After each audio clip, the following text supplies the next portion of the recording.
안녕 예수님, 오늘은 1월 6일 공연주간 수요일입니다.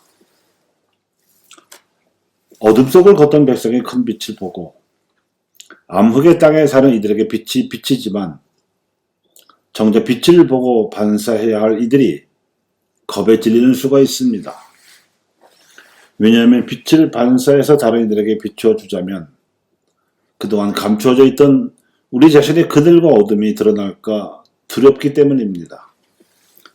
사실은 우리로부터 빛을 비추임 받은 이들한테도 그 점은 마찬가지이기 때문에 별 문제가 되지 않는데도 현실이 그러합니다. 오늘 복음은 예수님께서 물 위를 걸어서 제자들을 구하신 기적 이야기를 전합니다. 예수님께서 왜 호수 위를 걸어 오셔야 했을까를 생각해 보면 몇 가지 사정을 짐작해 볼 수 있습니다. 이는 호수의 날씨에 대해서는 어부 출신 제자들보다도 예수님께서 더 잘 알고 계셨다는 방증이기도 하거니와 무엇보다도 예수님께서 빵의 기적을 일으키시고 나서 혼자서 하나님과 기도로 대화할 시간이 필요하셨던 것 같습니다. 그런데 빵의 기적 후에 몰려들던 군중을 간신히 따돌리신 예수님께서 홀로 산에서 기도를 하시다가 맞바람 때문에 위험에 빠진 제자들의 처지를 감지하셔서 급히 오시느라고 그리 되었을 것입니다.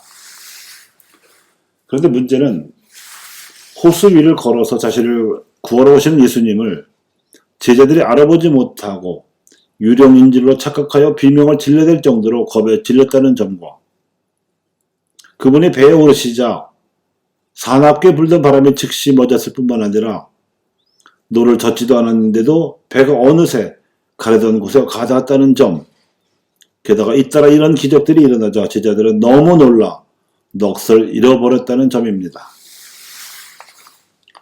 5,000명도 넘는 많은 군중을 배불리 먹이신 기적을 직접 눈으로 보고도 그저 신기하다고만 생각했을 뿐 그 기적이 예수님의 신적인 권능의 결과임을 깨닫지는 못했다는 증거입니다.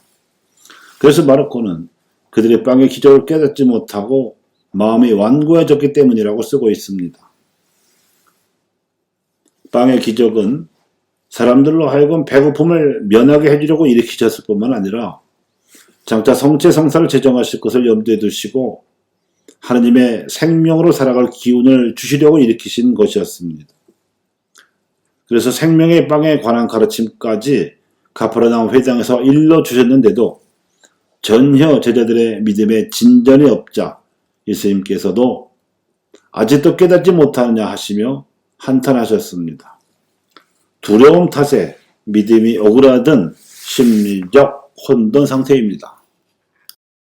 사람들에게는 빵이 많아지거나 물 위를 걸어오는 현상이 기적이지만 하나님께는 사람들이 당신의 사랑에 대해 지니게 되는 믿음이 기적입니다. 우리가 하나님께 대해 드리는 사랑이 아니라 그 반대로 하나님께서 우리에게 베푸신 사랑에 대해 가르치는 사도 요한은 사랑의 진리에 대해 이렇게 말합니다. 사랑에는 두려움이 없습니다. 완전한 사랑은 두려움을 쫓아냅니다.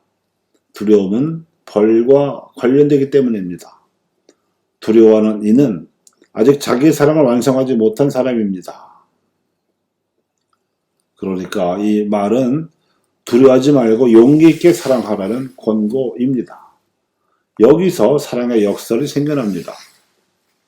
사랑받기를 원하면서도 정작 그 사랑을 받은 우리가 다른 이들을 사랑하기를 두려워하는 것이죠.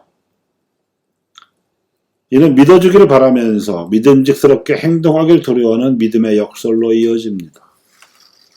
물론 세상의 욕망에서 완전히 자유롭지 못한 사람의 본성으로 하나님의 사랑에 대해서 두려움 없이 믿는다는 것은 물 위를 걷는 일만큼이나 기적적인 일일 수 있습니다.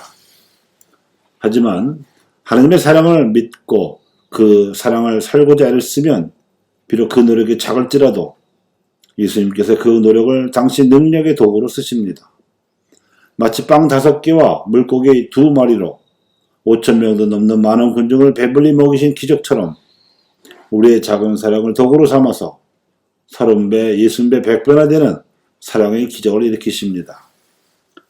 바로 이에 대한 믿음을 예수님께서 요청하십니다. 이것이 사랑과 믿음으로 메시아를 경배하는 영성입니다.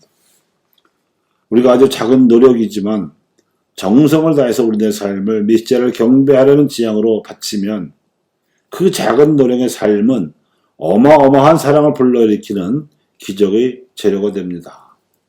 그래서 사도 요한도 이렇게 권고했습니다.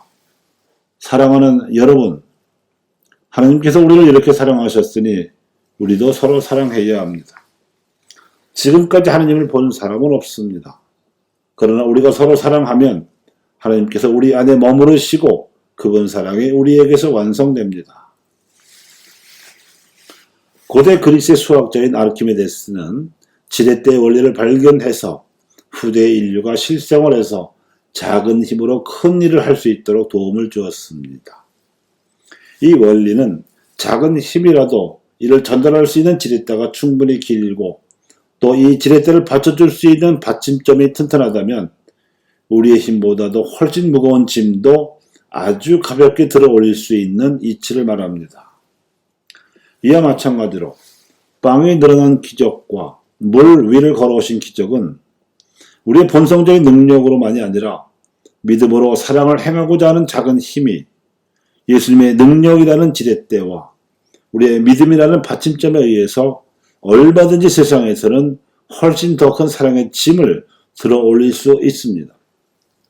그러니까 하나님은 사랑이십니다. 사랑 안에 머무르는 사람은 하나님 안에 머무르고 하나님께서도 그 사람 안에 머무르십니다 하는 사도 요한의 권고는 사랑의 지렛대를 활용해서 메시아께 경배를 드리라는 영성적 충고입니다. 감사합니다.